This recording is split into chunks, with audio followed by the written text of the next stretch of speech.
I'm Brian Sloboda with NRECA's Cooperative Research Network. The car is an integral part of American popular culture. From Mustang Sally to Kit to Herbie the Love Bug, Americans love their cars. However, today a new type of car is finding its way into the dealerships. They are electric cars, and they promise to fundamentally change the way we drive our cars. Today we're going to take an in-depth look at one of those cars, the Chevy Volt. But we're not looking at just any Chevy Volt. We're looking at the Chevy Volt owned and operated by Central Electric Power Cooperative, a South Carolina G&T. So come with me as we meet Mike Smith and Scott Hammond from Central Electric and open up the hood of their car and see what the Volt is all about.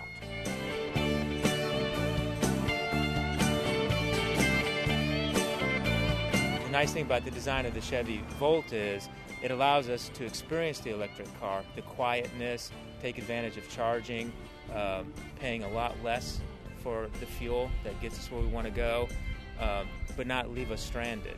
And we think that we'd be able to better promote the electric car by experiencing one ourselves. Ed Dennington is with Dudley Martin Chevrolet in Manassas, Virginia. He's going to walk us through the Volt and show us what it has to offer. Ed, how much interest has the Volt generated amongst your customers? Tremendous amount of interest. We've gotten an allocation of 10, and this is the 9th one that's been sold. So far everyone that we've gotten in has been sold well before. What sort of training have your mechanics had to go through to learn how to do the maintenance on the Volt? And extensive. As a matter of fact, we're a full-service service facility here, and part of the thing with getting the Volt is that your facilities had to be upgraded to accommodate it. You had to install the 240-volt battery packs, 2 of them, have 2 dedicated bays to service the Volts, and then all of the mechanics go through a series of training. With a traditional car like a Malibu or a Chevy Cruze, we know roughly 3 months, 3,000 miles, we have to get oil changes. We know about the tire rotation. We know that the standard maintenance requirements that we have to do on a regular car. What's the difference with the Chevy Volt? Well, with the Chevy Volt, first of all, it doesn't use a traditional transmission. It uses a generator to power the battery, so it's not a conventional engine. You change the oil they estimate about 2 years, or about 30,000 miles. Rotate your tires probably about 10,000 because these are ultra-low resistant tires. So about 10,000 miles you want to rotate the tires, but other than that, there's no maintenance required. Let's take a look at the engine and see what she looks like under the hood. Sounds good. Why are the orange lines underneath here? Everything that's in orange indicates that there's high voltage running through that. So, obviously you don't want to touch it and really have anything to do with it, but it just indicates to the people in the future that may have to work on it, right, that's where your high voltage is, and they have specialized suits they have to wear and the gloves and when they're working with it live. Right. Yeah. They have to be grounded and everything else. And this is part of what we were talking about before with the training and the things the service department has to go through, and why it's so limited on who can work with this is obviously they don't want to get somebody electrocuted. This is the module that actually powers the battery. Okay. This is your generator. Okay. Easy way to tell it, it's got a dipstick here, that's where your oil's at, and the oil does run through the generator, but since the generator's not actually powering it, you don't have your traditional internal. It is a combustible engine, but it's a generator.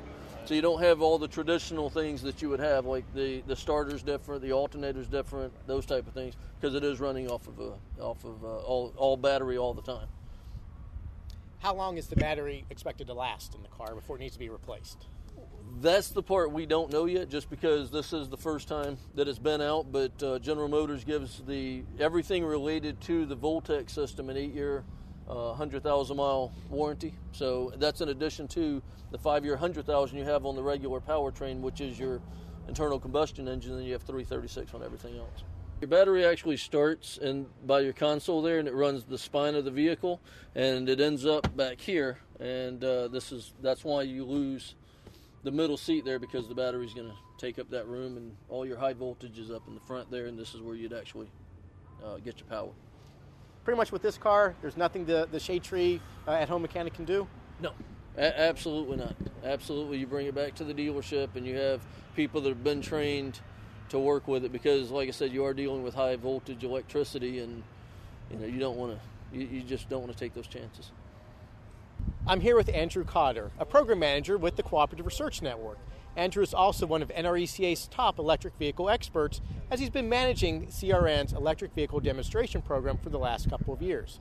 Andrew, tell us about the program. How many co-ops have participated, and what are some of the lessons learned from our field demonstration? CRN's PEV research demonstration, we took some Toyota Priuses and Ford Escape hybrids and converted them into plug-in electric vehicles. These were conversion vehicles because no auto manufacturers had produced any vehicles to date, and we wanted to see how well the technology worked. What did you find? The technology does work, but these cars are very sensitive to how people drive it. We had one vehicle that only averaged 20 miles per gallon over the course of the month, and that same vehicle 1 year later averaged over 100 miles per gallon. Mike drove one of the converted Priuses, and he compares it to the Volt. We added another 200 pounds behind the rear wheels. The car doesn't handle like it should because it really wasn't designed to have this in there. It has a 5 kilowatt-hour battery pack, which gives us about a 20-mile electric-only range. It takes 5 hours to charge off a normal plug. So, you look at the numbers, it doesn't feel very good. But when the car is running just electric, the benefits, how smooth it is, you don't have 4 pistons firing. It's just an easy pull. The electric motor gives you all of its torque from 0 RPMs. So it has, considering the car, amazing acceleration, really good acceleration. And but the car designed from the ground up like the Volt should operate better. Absolutely. It'll be more integrated. It won't have the weight issues. It won't have the compromises. Now, CRN has partnered with D-Star and NETRAC, and they've produced some reports showing the impact that electric vehicles are going to have on the distribution grid. Can you kind of go over some of those results? We have found that on the local distribution cooperatives, the step-down transformers will be the first piece of equipment that could be impacted. Now, it's important to note that how these vehicles are used will really define how much impact they will have on the distribution grid. For example, if you charge on peak, we're seeing the life of these transformers could easily be cut down by 50%, maybe even more. However, if you charge off peak, I don't think you're going to see any difference at all.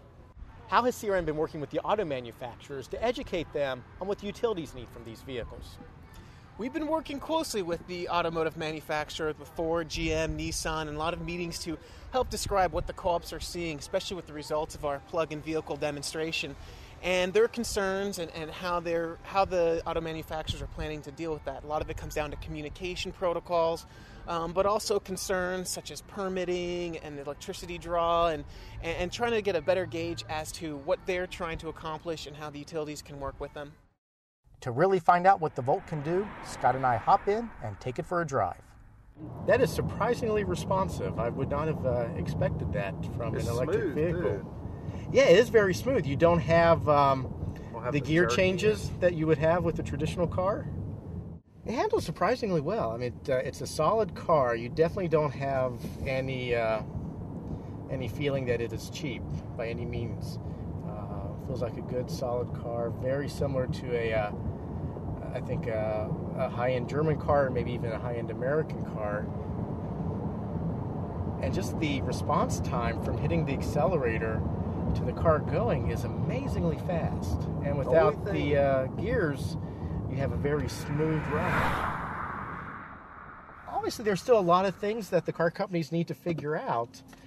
Fuel economy is just one aspect of owning a car. Cars have to be fun. They have to be practical. This car certainly seems as though it is very fun to drive. It makes you really notice the fact that your traditional car has to have gear changes. This car, you punch it and it goes. It is absolutely amazing. If the price comes down, this could be a very good car. Not all of us take the bus. Some of us enjoy driving our cars every day. And I want to thank Mike and Scott for allowing me to drive their new Chevy Volt. It was certainly fun to drive. But a lot of questions remain about the Volt. Consumers are going to want to know about the long-term reliability of the car, especially the battery life and how much it will cost to replace the battery once it does die. Now, utilities, including co-ops, are going to want to know about the impact to peak, and they'll also want to know about the impact to transformers. As Andrew described, that impact could be substantial. Now, to learn more about electric vehicles, you can visit the CRN section of cooperative.com and search for the keywords plug-in electrics. On that site, you'll find the results from CRN's multi-year, multi-car test program. You'll also be able to keep up to date with co-ops that are testing new types of electric vehicles. You'll also be able to engage with experts such as Andrew, Mike, and Scott through the Electric Vehicle User Group. Now, co-ops are providing a key leadership role with electric vehicles. Palmetto Electric in Hilton Head, South Carolina is also testing the Chevy Volt. And in Tennessee, Middle Tennessee EMC is testing the all-electric Nissan Leaf. Thanks to the leadership that electric cooperatives are providing, we'll be able to understand the impacts of electric cars a lot sooner.